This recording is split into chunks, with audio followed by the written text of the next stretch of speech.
हम लोग बात करेंगे पार्ट 4 का मनी एंड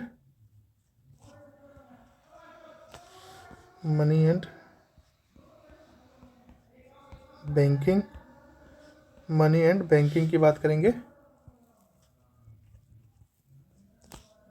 एनसीईआरटी की चल रही है series, NCERT series chapter 10 part 4।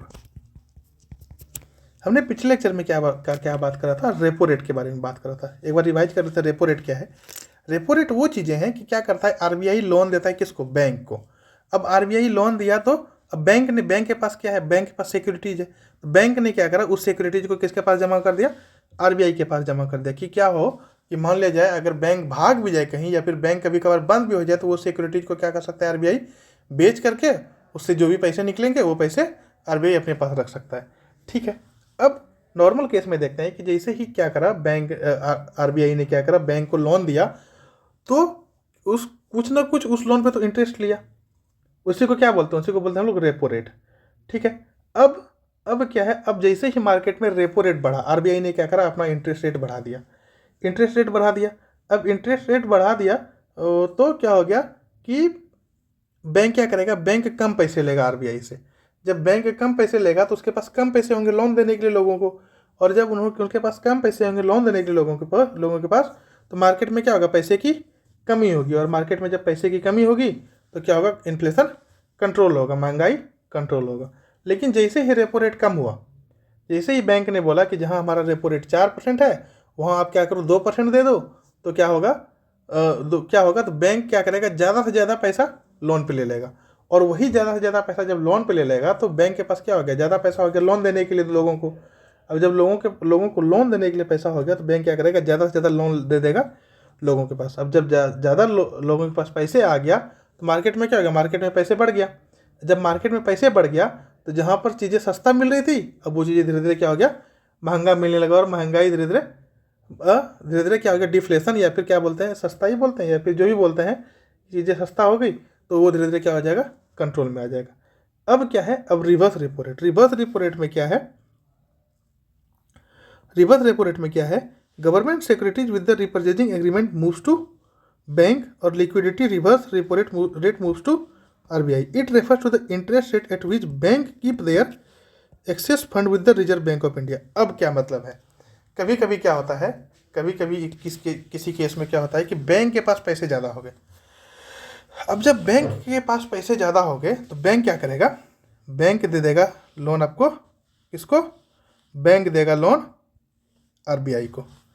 ठीक है। बैंक ने लोन दिया आरबीआई को। अब आरबीआई को क्या करना है? लोन जैसे ही बैंक ने दिया तो आरबीआई क्या करेगा? आरबीआई क्या करेगा? सिक्योरिटी दे देगा किसको? बैंक को। मीन्स अब उस केस में क्या था? रेपो रेट के केस में क्या था कि आरबीआई लोन दे रहा था किसको? बैंक को। लेकिन रिवर्स रेपो रेट के केस में क्या है कि बैंक लोन दे रहा है किसको? आरबीआई को। ठीक है। Also it refers to the interest rate at which RBI borrow from banks against the collateral of government securities. Means ये इसको ऐसे भी रेफर कर सकते हैं हम लोग कि आरबीआई क्या करता है? बोरो करता है। बोरो लेता है कहाँ से? बैंक से, ताकि क्या हो सके? Against government securities. अब आरबीआई के पास भी तो सिक्योरिटीज है। बैंक के हम लोग रेपो रेट में क्या देखे? रेपो रेट में बैंक के पास सिक्योरिटीज था। हर एक के पास अपना अपना सिक्योरिटीज होता है। अब क्या देखते हैं, रेपो रेट में क्या था? बैंक के पास सिक्योरिटीज था तो बैंक क्या कर रहा था? सिक्योरिटीज रख करके लोन ले रहा था। अब रिवर्स रेपो रेट में क्या है कि आरबीआई क्या कर रहा है? आरबीआई के पास जो सिक्योरिटीज है उस सिक्योरिटीज को बैंक के पास रख रहा है और बैंक से क्या कर रहा है? लोन ले रहा है। ठीक है। Except for government securities kept in the form of SLR. Means जो एसएलआर के लिए रखा गया है। अब एसएलआर क्या है? एसएलआर वो चीज़ें हैं कि बैंक को क्या होता है ना, कभी कभी बैंक को, हमने पिछले लेक्चर में इसको बहुत डिटेल पढ़ा है। इस एसएलआर का क्या मतलब है? बैंक के पास क्या होता है कभी कभी कि कुछ पैसे को ना बैंक को अपने रिजर्व में रखना होता है, अपने पास रखना होता है। चाहे वो कैश के फॉर्म में रखे, चाहे वो गोल्ड के फॉर्म में रखे, चाहे वो सिक्योरिटीज के फॉर्म में रखे, ताकि क्या हो, ताकि मान लीजिए हमने 50 या 500 रुपये जमा कराए। अब बैंक के पास अगर 500 रुपये नहीं रहे या फिर अगर हमें तुरंत जरूरत पड़ गया हमें 250 का, अब बैंक ने क्या करा? वो 500 के 500 लगा दिए लोन पे। अब बैंक को मेरे पास देने के लिए कुछ पैसे बचे नहीं। इसलिए क्या होता है, एसएलआर का कहना मतलब क्या मतलब है कि कुछ पैसे बैंक अपने पास डिपॉजिट रखे, आरबीआई में नहीं। आरबीआई में अगर रखेगा कुछ पैसे को तो क्या होगा, वो हो जाएगा CRR, कैश रिजर्व रेशियो। लेकिन SLR में क्या है, कुछ पैसे बैंक अपने पास रखता है, ठीक है।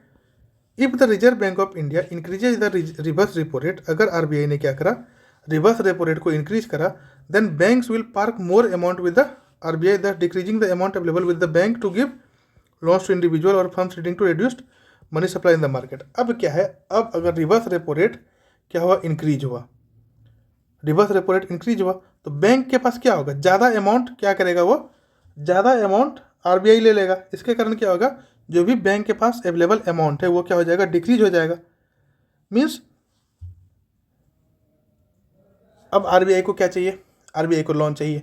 आरबीआई को लोन चाहिए तो अगर आरबीआई क्या कर रहा है, अगर आरबीआई में रिवर्स रेपो रेट को क्या कर रहा है, इंक्रीज कर रहा है। रिवर्स रेपो रेट का क्या मतलब है, आरबीआई जो भी लोन ले रहा है कहाँ से, बैंक से, तो वो क्या हो रहा है, वो ज़्यादा इंटरेस्ट पे ले रहा है। तो बैंक चाहेगा कि हाँ ठीक है भाई आप लोन ले लो, हमें जो दूसरे को लोन देंगे उससे ज़्यादा बेटर है कि आप ही लोन ले लो और आप ही क्या करो, हमें इंटरेस्ट देते रहो। अब ज़्यादा अगर इंटरेस्ट रेट है, बैंक को ज़्यादा अगर इंटरेस्ट है तो बैंक क्या करेगा, बैंक मैक्सिमम पैसा क्या करेगा, मैक्सिमम पैसा दे देगा आरबीआई को, ठीक है आप यूज करो। मैक्सिमम पैसा आरबीआई को दिया तो क्या बचा, बैंक के पास बहुत कम पैसे बच गए, अवेलेबल अमाउंट क्या हो गया, बैंक के पास कम हो गया, डिक्रीज हो गया। और अब जब अवेलेबल अमाउंट डिक्रीज हो गया तो लोगों के पास क्या है, लोगों को लोन देने के लिए पैसा कम हो गया बैंक के पास। अब जब लोगों के पास लोन देने के लिए पैसा कम हो गया तो वो क्या हो गया, reduced money supply in the market, और जिसके कारण क्या हो गया, मार्केट में मनी सप्लाई कम हो गया।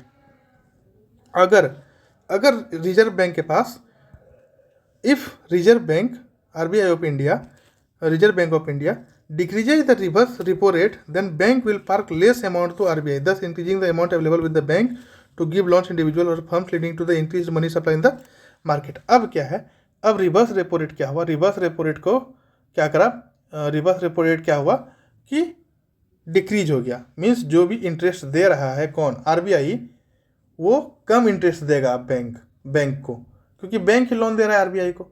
जब बैंक को कम इंटरेस्ट आएगा तो वो क्यों ज़्यादा पैसा लगाएगा। इंटरेस्ट मेन मकसद क्या है बैंक का, मेन मकसद है कि हमें इंटरेस्ट कमाने हैं। अब इंटरेस्ट चाहे तो वो इंडिविजुअल से कमा सकता है, फर्म से कमा सकता है, कंपनी से कमा सकता है, या फिर आरबीआई से कमा सकता है। अब अगर वो आरबीआई को दिया, आरबीआई को अगर वो देगा लोन, तो आरबीआई क्या करेगा, उसको कम इंटरेस्ट रेट देगा। और जैसे ही वो लोन किसके पास गया, किसी इंडिविजुअल के पास जाएगा या फिर किसी फर्म के पास जाएगा, तो वहाँ से क्या होगा, इंटरेस्ट रेट ज़्यादा आएगा। तो ऑब्वियस सी बात है कि बैंक क्या करेगा, बैंक कम पैसे देगा आरबीआई को, और जिसके कारण बैंक के पास ज़्यादा पैसे बच गया।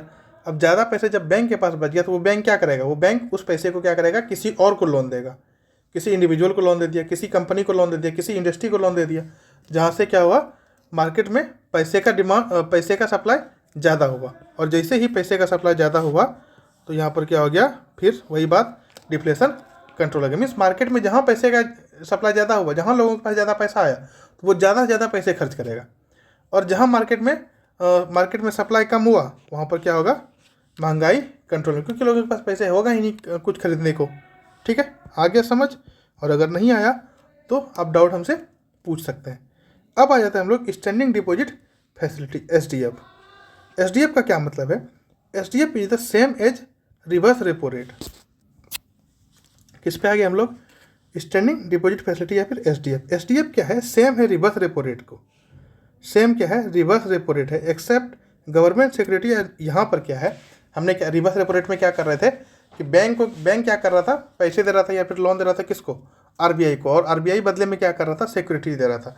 लेकिन एसडीएफ में क्या है कि आरबीआई क्या कर रहा है, लोन तो ले रहा है बैंक से लोन तो ले रहा है, लेकिन क्या कर रहा है, उसको कोई सिक्योरिटीज नहीं दे रहा, यहाँ पर कोई गवर्नमेंट सिक्योरिटी का यूज नहीं हो रहा। SDF refers to the interest rate at which RBI borrow from the bank. SDF किसको रेफर करता है, उस इंटरेस्ट रेट को रेफर करता है जो कि आरबीआई बोरो करता है, कहाँ से, बैंक से। आरबीआई को लोन तो मिल गया, ठीक है, लेकिन कोई क्या करा, कोई सिक्योरिटीज नहीं दिया आरबीआई ने बैंक को। The main purpose of SDF is to reduce the excess liquidity in the system and control inflation. Main purpose क्या है एसडीएफ का, एसडीएफ का मेन पर्पस है कि वो जितना ज़्यादा पैसे एक्सेस पैसे को क्या करता है, वो अपने सिस्टम में ला लेता है, और महंगाई क्या होता है, कंट्रोल में आ जाता है। एसडीएफ का मेन मकसद क्या है कि जो भी एक्सेस पैसे हैं उसको क्या करना है, उसको आरबीआई में ला लेना है और महंगाई को कम करना है। महंगाई को कंट्रोल करना है। The unique features of SDF is that it is collateral free liquidity absorption mechanism to absorb liquidity from the commercial banking system into the RBI। एक SDF का यूनिक फीचर्स क्या है, जो ये क्या है, ये कोलेट्रल फ्री है। मीन्स इसमें कोई सिक्योरिटी देने की कोई ज़रूरत नहीं है। मीन्स जितना ज़्यादा से ज़्यादा हो सके, जितना ज़्यादा से ज़्यादा क्या करे, RBI बोले बैंक को कि आपको इतना पैसा मेरे को देना है। जब ज़्यादा पैसा दे दिया बैंक ने RBI को, तो उसके पास कम पैसे बचे लोन देने के लिए। और जब लोन देने के लिए कम पैसे बचे तो वो क्या करेगा, उसके पास मार्केट में क्या होगा, पैसे की कमी होगा, जिसके कारण क्या होगा, महंगाई कंट्रोल होगा। Collateral free means RBI will not give any collateral like government securities while the bank gives fund to the RBI। Collateral free का क्या मतलब है? कोलेट्रल फ्री का मतलब है कि RBI कोई भी पैसे नहीं देगा किसको, गवर्नमेंट से। RBI क्या करेगा, अब देखिए, अब लोन अगर ले रहा है कोई, उसको सिक्योरिटी तो जमा करना पड़ेगा, ठीक है। अब जब सिक्योरिटी जमा करना पड़ेगा तो क्या कर रहा है, ये तो एक हो गया रिवर्स रेपो रेट या फिर रेपो रेट में क्या था, रेपो रेट में क्या था कि वो RBI सिक्योरिटी जमा कर रहा था किसके पास, बैंक के पास। रिवर्स रेपो रेट में क्या है, रेपो रेट में क्या है कि RBI लोन दे रहा था किसको, बैंक को, और बैंक क्या कर रहा था, बैंक सिक्योरिटी दे रहा था किसको, RBI को। लेकिन रिवर्स रेपो रेट में क्या है कि RBI को लोन दे रहा है कौन, बैंक। RBI को लोन दे रहा है बैंक, और RBI क्या कर रहा है, सिक्योरिटी दे रहा है किसको, बैंक को, ठीक है। अब क्या है, अब इसमें SDR में क्या है, SDF में क्या है, SDF में ये है कि बैंक लोन तो दे रहा है, बैंक लोन तो RBI को दे रहा है, लेकिन उसमें कोई कोलेट्रल नहीं दे रहा है, फिर कोई सिक्योरिटीज नहीं दे रहा, ठीक है। अब नेक्स्ट टॉपिक क्या है, open market operation, monetary policy committee, money supply जो हम लोग पढ़ रहे हैं वो, quantitative tools of RBI, qualitative tools of RBI, ये सारा पढ़ना है। ओपन मार्केट ऑपरेशन में क्या है, open market operation is an operation which is conducted by RBI in India from time to absorb और inject liquidity into the system. Open market operation क्या है, ये कंडक्ट करता है कौन, RBI कंडक्ट करता है, जिसमें कि क्या है, टाइम टू टाइम क्या करता है, या तो एब्जॉर्ब कर लिया, पैसे ले लिया बैंक से, या तो कुछ पैसे दे दिया। The buying and selling of government securities, मान लिया जाए ये क्या है, ये RBI है, ये बैंक है। अब क्या करेगा, RBI ने क्या करा, RBI ने गवर्नमेंट सिक्योरिटीज दिया किसको, RBI को। RBI ने क्या करा, the objective of open market operation is to regulate the money supply in the economy when the RBI means selling of securities by RBI। RBI ने क्या करा, अपना एक सिक्योरिटीज क्या करा, सेल कर दिया बैंक को। अब जैसे ही बैंक को सेल किया अपना सिक्योरिटीज, तो बैंक क्या करा, बैंक ने लोन दे दिया RBI को। अब जब RBI को लोन दे दिया तो यहाँ पर क्या हो गया, अब देखिए, अब इसको समझिए सही से, ओपन मार्केट ऑपरेशन क्या है। गवर्नमेंट ने या फिर RBI ने क्या करा, गवर्नमेंट सिक्योरिटी, ये जो गवर्नमेंट सिक्योरिटी है GSEC गवर्नमेंट सिक्योरिटी GSEC भी बोलते हैं, गवर्नमेंट सिक्योरिटी जो है वो क्या करा, वो बैंक को जमा कर दिया। अब बैंक को जमा कर दिया तो बैंक के पास पैसे ज़्यादा थे तो बैंक ने क्या करा, बैंक ने लोन दे दिया RBI को। इसी को क्या बोलते हैं, इसी को बोलते हैं रिवर्स रेपो रेट, ठीक है। अब जब लोन दे दिया तो बैंक के पास क्या बचा, बैंक के पास पैसे कम बचे। अब जब बैंक के पास कैसे पैसे कम बचे तो बैंक क्या करे, बैंक लोन कम देगा लोगों को। अब जब बैंक लोगों को कम देगा तो वहाँ पर क्या होगा, वहाँ पर महंगाई कंट्रोल होगा। कैसे कंट्रोल होगा, बैंक जब लोगों को पैसे कम देगा तो लोगों के जेब में पैसे होंगे नहीं, और जब जेब में पैसे होंगे नहीं तो वहाँ पर लोग ज़्यादा से ज़्यादा चीज़ों को खरीदेंगे नहीं, और महंगाई वहाँ पर क्या होगा, कंट्रोल में आ जाएगा, ठीक है। ये पहली बात होगी। दूसरी बात क्या है, अगर मान लिया जाए buying of securities by RBI helps to improve growth of GDP। Means क्या करता है, RBI ने खरीद लिया। दूसरा सिनेरियो, एक तो पहला सिनेरियो ये हो गया, दूसरा सिनेरियो कहाँ समझाऊँ, हाँ, दूसरा सिनेरियो ये है, ये हो गया RBI, ये हो गया बैंक। अब क्या करा, RBI ने बैंक से सिक्योरिटीज खरीद लिया। अब जब RBI ने बैंक से सिक्योरिटी खरीद लिया तो बैंक को पैसे तो देगा। अब फिर सिक्योरिटी के बदले RBI ने क्या करा, RBI ने लोन दिया किसको, बैंक को। अब जैसे ही बैंक के पास पैसे आया, यहाँ पर पैसे तो इंक्रीज हो गया जैसे ही लोन दिया बैंक के पास। अब जैसे ही बैंक के पास पैसे आया तो बैंक को क्या करना है, अब उस पैसे को क्या करना है, लोन पे देना है। और उस बैंक ने क्या करा, उस बैंक ने पैसे लोन पे देना शुरू किया। किसको? किसी भी इंडिविजुअल को, किसी भी कंपनी या फिर किसी भी फर्म को। जैसे ही पैसे देना शुरू करा तो वहाँ पर फिर मार्केट में क्या हो गया, अब लोगों के पास क्या हो गया, किसी इंडिविजुअल को लोन दे दिया, अब लोगों के पास पैसे आ गया। अब जैसे ही लोगों के पास पैसे आया तो क्या हो गया, लोग क्या करें, ज़्यादा से ज़्यादा सामान को खरीदने लगे। और जैसे ही ज़्यादा सामान खरीदने लगे तो अब क्या हो गया, अब जीडीपी का ग्रोथ बढ़ गया। ये है ना, buying of securities by RBI helps to improve growth GDP. जैसे लोगों के पास पैसे आया, ये हो गया पहला केस, और ये हो गया आपका दूसरा केस। पहला केस में क्या था, सिक्योरिटी आरबीआई दे रहा था किसको, बैंक को, और बैंक से क्या कर रहा था, लोन ले रहा था, मीन्स एक्स्ट्रा पैसा ले रहा था। जैसे ही एक्स्ट्रा पैसा लिया तो बैंक के पास पैसे की कमी आई। बैंक के पास पैसे की कमी आई तो अब बैंक क्या करेगा, बैंक लोगों को लोन देना कम करेगा, और लोगों को लोन देना कम किया तो मार्केट में पैसे कम आए, मार्केट में पैसे कम आए तो महंगाई कंट्रोल में आई। अब दूसरा क्या है कि आरबीआई ने क्या करा, आरबीआई ने पैसे दिया बैंक को। सेकंड केस क्या है, पहले सिक्योरिटी दे रहा था, सेकंड केस में क्या है, लोन दिया। लोन जैसे ही बैंक के पास आए तो बैंक के पास पैसे ज़्यादा हो गए। अब बैंक क्या चाहेगा, बैंक अपने पास तो पैसे रखेगा नहीं, बैंक क्या चाहेगा कि वो पैसे को हम लोन पे दे दें। और जैसे ही उसने उस पैसे को लोन पे दिया, इंटरेस्ट पे दिया, किसको, इंडिविजुअल को या फिर किसी फर्म को या फिर किसी कंपनी को, तो वो क्या हो गया, वहाँ पर लोगों के पास फिर लोगों के जेब में पैसे आने शुरू हो गए। जब लोगों के जेब में पैसे आने शुरू हुए तो लोगों ने क्या करा, अब लोगों ने उस पैसे को कहीं ना कहीं खर्च करना शुरू किया, और खर्च करने के कारण हुआ देश का जीडीपी धीरे धीरे बढ़ने लगा। यही है आपका open market operation. The objective of open market operation is to regulate money supply in the economy. अगर पैसे घट रहे हैं, अगर बैंक के पास पैसे घट रहे हैं तो आरबीआई लोन दे दिया बैंक को, और अगर बैंक के पास पैसे बढ़ रहे हैं तो आरबीआई ने क्या करा, लोन ले लिया बैंक से, ठीक है, ताकि इकोनॉमी क्या हो सके, रेगुलेट हो सके, मेंटेन हो सके। When the RBI wants to increase the money supply in the economy it purchase government securities from the market. जैसे ही आरबीआई क्या चाहता है, अगर मनी सप्लाई बढ़ाना मार्केट में, तो आरबीआई क्या करेगा, गवर्नमेंट सिक्योरिटीज परचेज कर लेगा, और बैंक का जो गवर्नमेंट सिक्योरिटी उसको परचेज कर देगा, और बदले में क्या दे देगा, बदले में उसको लोन दे देगा बैंक को, और वही बैंक क्या करेगा, लोन फिर बांट देगा।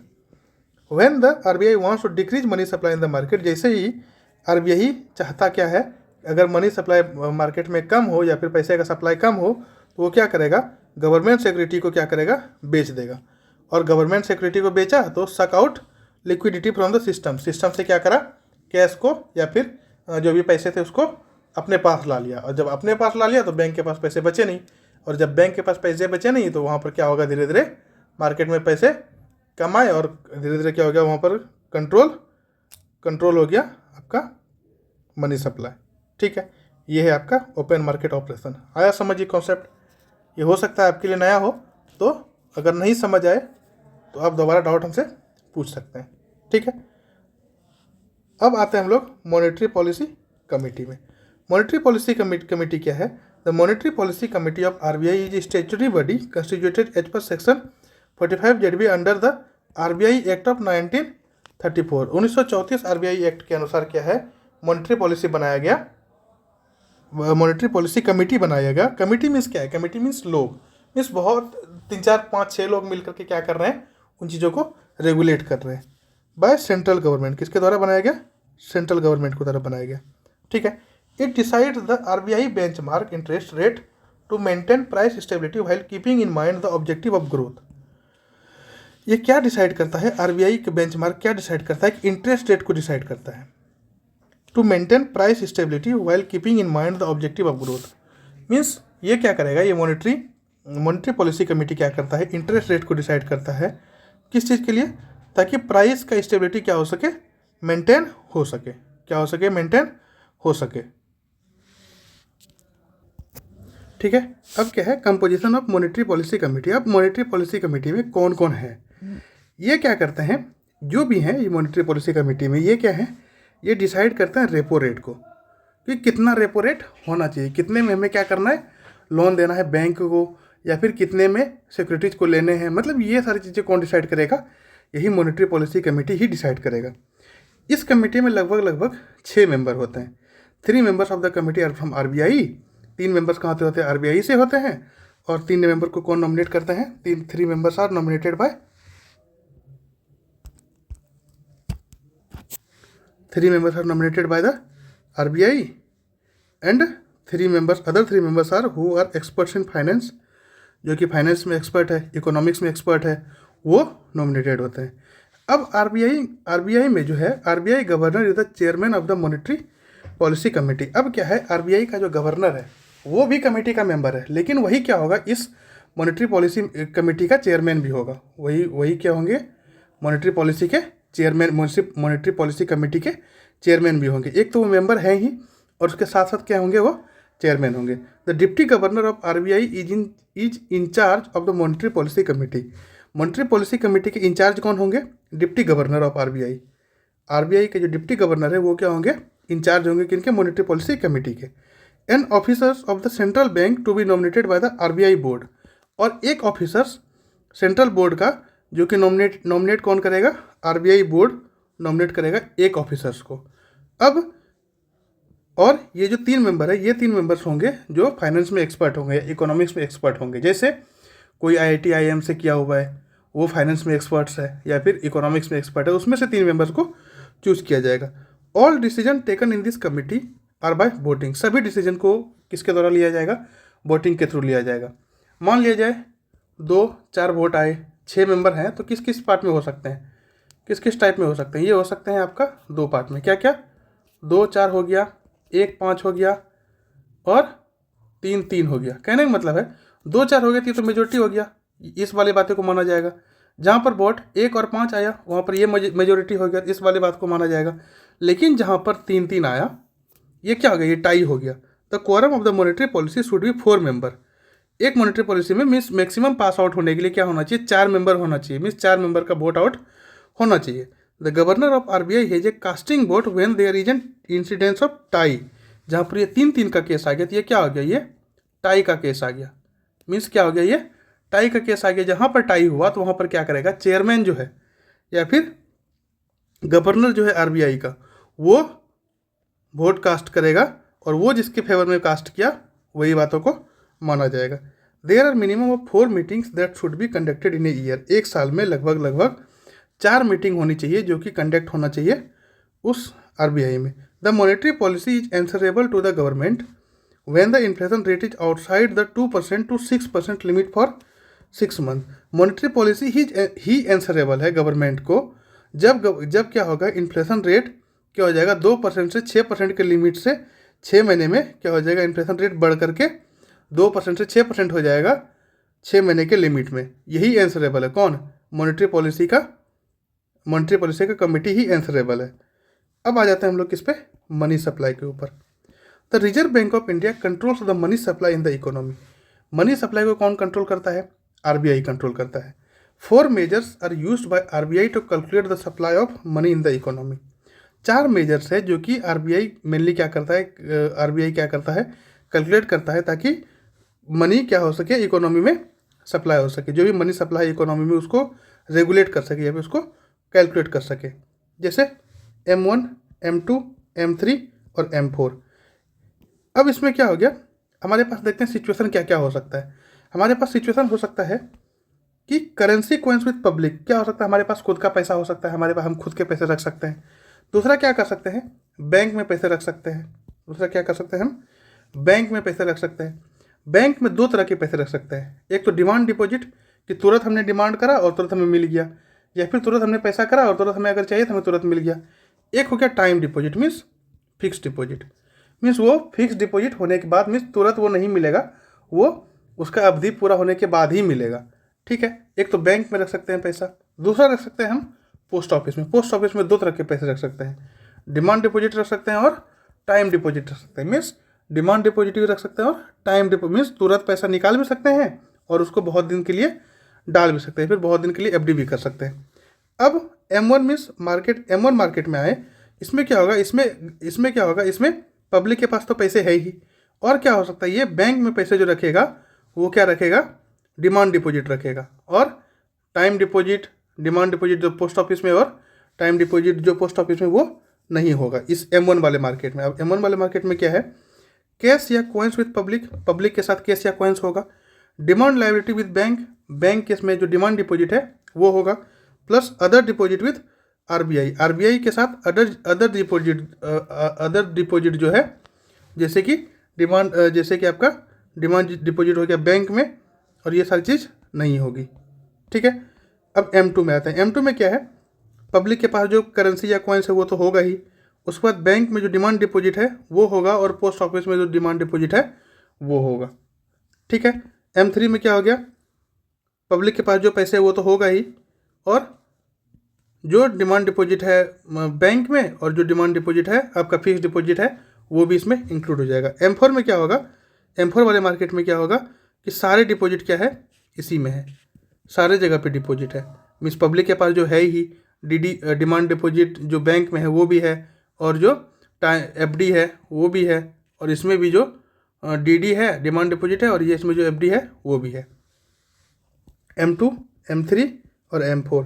M2 में क्या है, पब्लिक के साथ जो कॉइन्स है वो होगा, डिमांड बैंक के साथ जो है वो भी होगा, पोस्ट ऑफिस डिपॉजिट भी होगा, और अदर डिपॉजिट विद जो RBI के साथ कर रखा है वो भी होगा।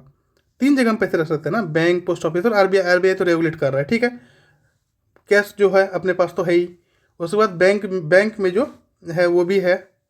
M2 में क्या है, बैंक वाला ये जो है वो भी है, और पोस्ट ऑफिस में क्या है, पोस्ट ऑफिस में जो डिपॉजिट्स है वो भी है।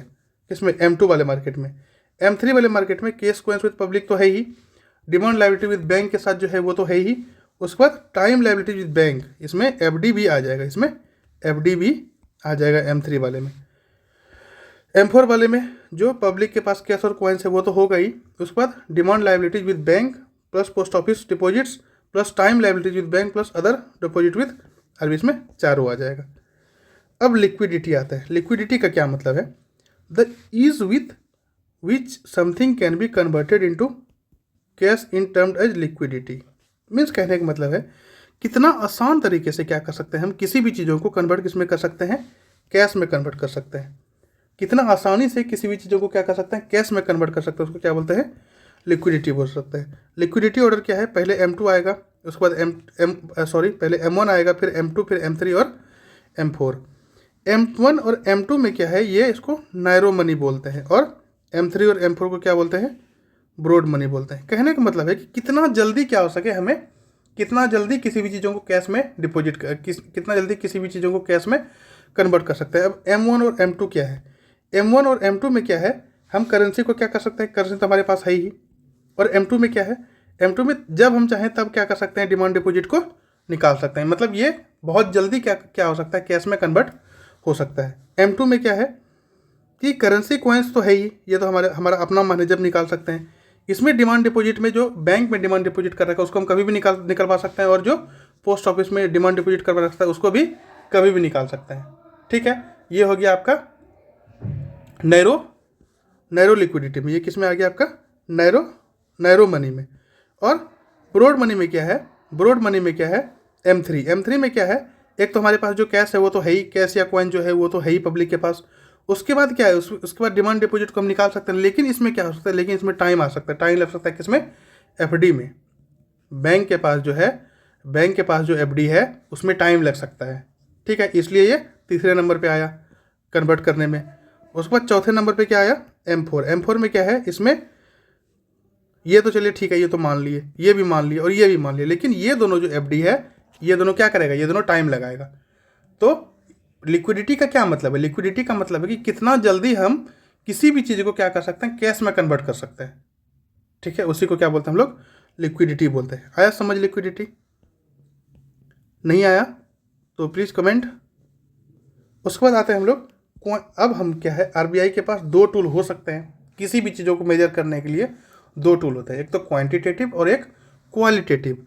क्वांटिटेटिव मीन्स कितना क्वांटिटेटिव है, मीन्स कितना क्या बोल सकते हैं, quantitative instrument are related to the volume and amount of money, कितना वॉल्यूम और अमाउंट ऑफ मनी है।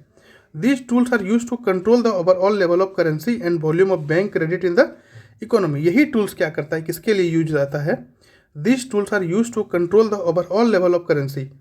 ओवरऑल लेवल ऑफ करेंसी को कंट्रोल करने में आ जाता है क्वांटिटेटिव। क्वांटिटेटिव क्या कहने का मतलब है कि कितना वॉल्यूम है उस करेंसी का, या फिर कितना ज़्यादा अमाउंट है करेंसी का, वो किस में यूज आ जाता है।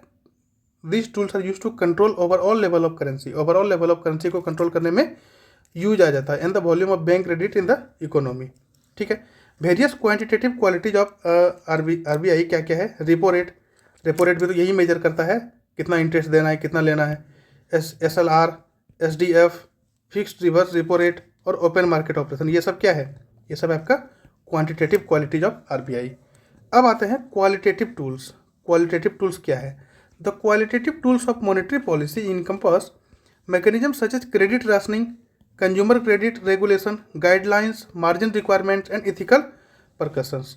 The qualitative tools are moral suasion. It persuades bank to follow RBI policy through informal communication. Means कभी कभी क्या होता है, कभी कभी कोई आरबीआई गवर्नर आए किसके लिए? कहीं भाषण देने के लिए। अब जब वो भाषण देने के लिए आए तो उसमें उन्होंने ये बोल दिया कि हमें क्या करना है, महंगाई कम करना है, या फिर हमें क्या करना है, चीज़ों का दाम कम करना है। तो वो क्या हो गया, एक इनफॉर्मल वे में बोल दिए। वो क्या कर दिए, एक इनफॉर्मल कम्युनिकेशन में बैंक को एक तरह से सलाह दे दिया, फिर आरबीआई पॉलिसी को फॉलो करने के लिए हिदायत दे दी कि आपको ये करना चाहिए या फिर आपको ये मानना चाहिए। ये क्या है? मॉरल सॉसेशन है। उसके बाद मार्जिन रिक्वायरमेंट में क्या है? It is a qualitative method of credit control adopted by the central bank to stabilise the economy from inflation और डिफ्लेशन। ये एक क्वालिटेटिव मेथड है ताकि जो भी क्रेडिट कंट्रोल है, क्रेडिट कंट्रोल को अडॉप्ट कर सके ताकि सेंट्रल बैंक स्टेबलाइज हो सके इकोनॉमी में। कहाँ से? इन्फ्लेशन और डिफ्लेशन से क्या हो सके, वो स्टेबलाइज हो सके इकोनॉमी में। The margin requirement refers to the difference between the current value of the security offered for the loan and the value of loan granted. Means अभी क्या वैल्यू है उस सिक्योरिटीज़ का और कितना हमें लोन ग्रांट करना है, कितना हमें लोन देना है। मीन्स कहने का मतलब है, मान लिया जाए हमारे पास क्या है, एक एग्जांपल लेकर के चलते हैं कि लोगों के पास क्या है, हाईवे के पास ज़मीन है। हाईवे के पास ज़मीन है तो ऑब्वियस सी बात है कि उसकी वैल्यू क्या है, ज़्यादा है। जब उसकी वैल्यू ज़्यादा है और किसी के पास क्या है, ज़मीन गांव में है, तो उसकी वैल्यू कम है। जब हम क्या करेंगे, जब हमें लोन चाहिए 10 लाख की, तो और अब तो बैंक तो सिक्योरिटी मांगेगा। अब बैंक सिक्योरिटी मांगेगा तो हमारे पास सिक्योरिटी के नाम पे क्या है, बस ज़मीन है। तो हम क्या कर सकते हैं, 2 ज़मीन दे सकते हैं। एक तो क्या कर सकते हैं, एक तो हमारे पास ये आरबीआई ही क्या करेगा, आरबीआई ही वो करेगा कि हाँ चलो हाईवे का रेट कितना होना चाहिए, या फिर हाईवे की जितने भी ज़मीन है, मान लीजिए 1 एकड़ के कीमत, 1 एकड़ की ज़मीन की कीमत हम क्या दे सकते हैं, 5 लाख दे सकते हैं। ये कौन डिसाइड करेगा? ये डिसाइड करेगा आपका यही मार्जिन रिक्वायरमेंट, या फिर ये डिसाइड करेगा कौन?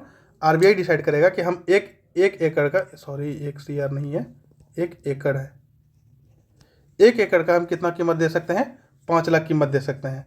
अब मान लिया जाए अब हम गए 10 लाख लेने के लिए, तो हमारे पास दो एकड़ होना चाहिए, तभी तो वो 10 लाख के बराबर आएगा। मीन्स हमने क्या करा, हमने इसका एक वैल्यू बैठा दिया कि 1 एकड़ के बदले में हम क्या कर सकते हैं, आपको 5 लाख का लोन दे सकते हैं, या फिर 1 एकड़ के बदले में क्या सकते हैं, हम आपको 4 लाख का लोन दे सकते हैं। तो ये क्या हो गया, ये वैल्यू डिसाइड करता है कि हाँ किस वैल्यू पे हम कितना चीज़ों को क्या कर सकते हैं, दे सकते हैं लोन के रूप में। ये भी कहे लोन कितना ग्रांट होगा, कितना सिक्योरिटी जमा करने पर, कितना सिक्योरिटी ऑफर करने पर कितना ज़्यादा लोन ग्रांट होगा। ठीक है, ये कौन करता है, मार्जिन रिक्वायरमेंट, या फिर ये क्या है, ये क्या है, ये आपका क्वालिटेटिव मेथड है। अब आते हैं क्रेडिट राशनिंग पे। क्रेडिट राशनिंग का क्या मतलब है? Credit rationing is a method by which RBI seeks to limit the maximum amount of loans and advances, also in some instances fix ceiling for specific categories of loans and advances. It is called selective credit control. कहने का मतलब है, credit rationing का क्या मतलब है? Credit rationing का मतलब है कि क्या करा आरबीआई ने, कुछ अमाउंट को क्या करा, किसी और जगह फिक्स कर दिया। जैसे एजुकेशन में फिक्स कर दिया कि हाँ इतना अमाउंट आपको एजुकेशन के ऊपर लोन देना पड़ेगा, इतना अमाउंट आपको हाउसिंग लोन देना पड़ेगा, इतना अमाउंट आपको कार लोन देना पड़ेगा, इतना अमाउंट आपको और भी चीज़ों के लिए लोन देना पड़ेगा। ऐसा ना हो, ऐसी चीज़ें ना हो कि सिर्फ लोन जो बैंक दे रहा है वो अमीर को ही दे रहा है, अडानी अंबानी सर को ही दे रहा है लोन, तो ऐसा ना हो।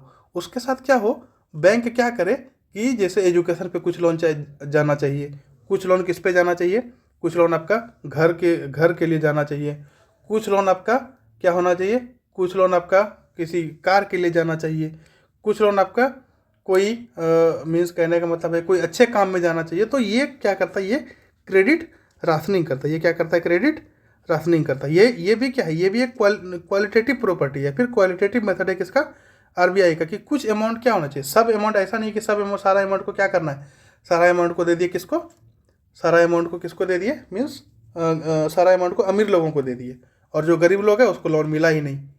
तो ये एक नियम है, ये आरबीआई का नियम है किसी भी बैंक के लिए कि कुछ लोन क्या करना है, कुछ परसेंटेज ऑफ लोन को क्या करना है, इन सब सेक्टर में भी इन्वेस्ट करना है। जैसे एजुकेशन का सेक्टर हो गया, हेल्थ केयर सेक्टर हो गया, मेडिकल सेक्टर हो गया, तो इन सब सेक्टर में भी क्या करना है, कौन चीज़ों को इन्वेस्ट करना है।